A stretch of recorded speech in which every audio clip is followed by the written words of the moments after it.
We're here with Cobber head coach Terry Horan after another win. Beat St. Olaf down in Northfield 28-14. Just a great overall team effort. Let's start on the defensive end of things because you only gave up 14 points and you didn't allow them to get over 200 total offensive yards, which that hasn't happened to them since 2008. Just a great job by the defense. Let's start up front. Talk a little bit about your front three and all the guys that rotate in and out of there. Right. Well, our defensive line did a great job at doing a lot of stemming and different stunts, and our backers too. We were able to, in what we felt, confuse Dan a little bit and give him some different looks. We certainly just didn't want to be sitting in certain coverages. We wanted to mix that up, but we needed to move around and use our athleticism to our advantage. Tell a little about the front three guys. Mark Wycor, Kyle Nelson trade off on the nose. Yeah. Then also Paul Strike, Reed Hefta. What do they bring to the table that has allowed them to succeed here so far in the first three games? When you look at our edge guys, and they're two good athletes, and they've been 3-year starters for us, so they come off the edge very nice. And now you look in the inside with a Nelson and a Wycor, and you've got good solid strength and good size that. Both of them. Nelson's kind of an up-and-comer, and Wycor, was an all-conference player a year ago, and they both have great strength, and we can rotate both of them in because we really don't miss a beat with either of them on the field. Now, right behind him, Peter Vitston, linebacker, was just named the MIAC Defensive Player of the Week. Had a couple more sacks. He leads the MIAC in tackles and sacks. What has he done? Because the first couple of years, he wasn't really on even close to being on the depth chart, but in the last two, he's really come on. How has he matured as a player? And that's just it. He's matured, and how has he just better knowledge of what we're doing, and he's a smart kid, and he's a really good athlete, and he really he's done great things for us. His sophomore year, he started kind of getting into the picture a little bit. We put it on some special teams. That was the first year that we were running our 3-4, but the last 2 years, he's getting better and better every game, and we need him to be there and even better this coming game. Now let's flip over to the offensive side of things. He put up 28 more points. Every week you look, there's at least 25 points on the board for you guys, which helps the defense. Right. Brett Bonney, another big game rushing-wise, 144 yards.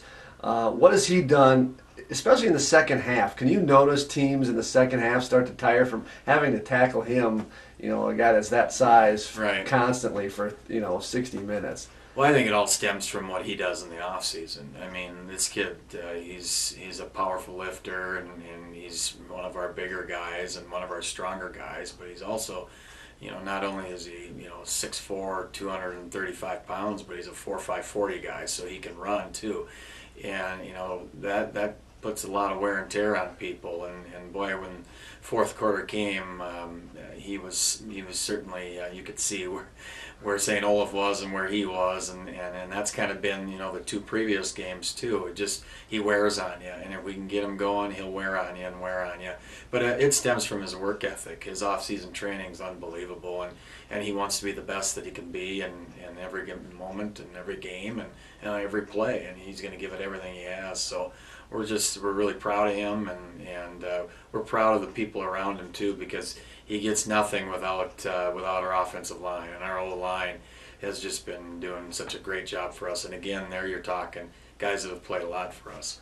But then you look at the score line lots of times, and you think it's just going to be Brett Bonney. And also you look at a Matt Peterson gets in there. He's scoring touchdowns. Luke Goda is scoring touchdowns. How do they bring versatility to your offense?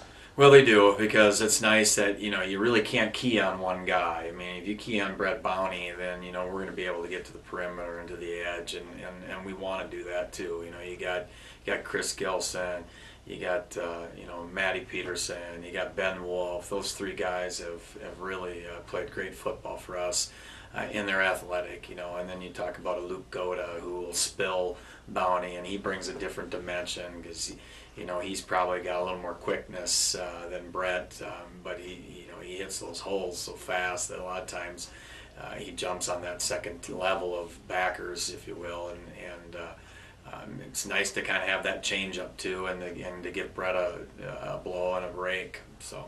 And now let's move forward. Take that 3-0 record. You're back at home. Now you play St. John's. Yep. One of the conference rivals. Always a great game. What has St. John's done in this early season that's been very successful for them?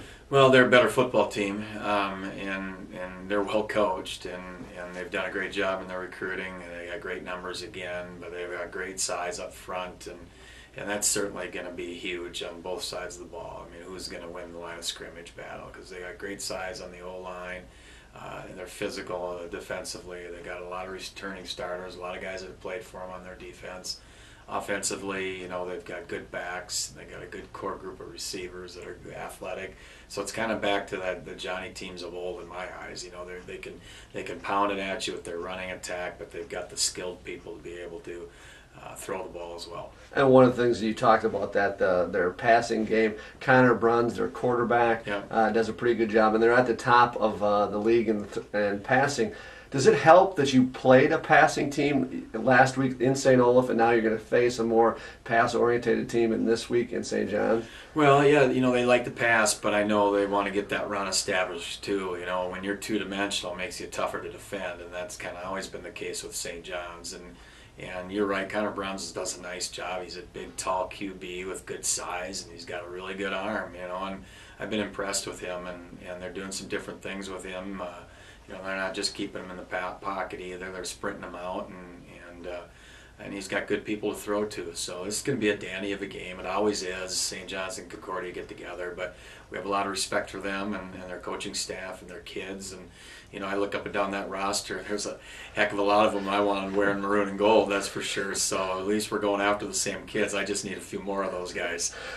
And recently, in the last couple of years, especially at home, it's come down to a big play. It's great games that go close to the wire, and something always happens to the big play.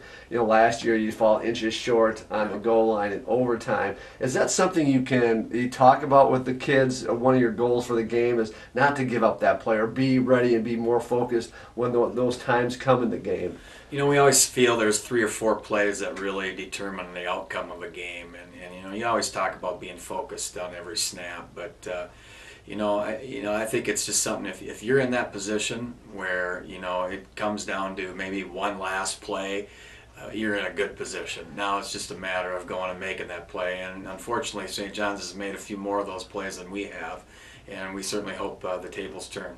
Finally, it's family weekend here at Concordia. A lot of celebration of family. What does the term family mean, not only to you but to the Cobber football team?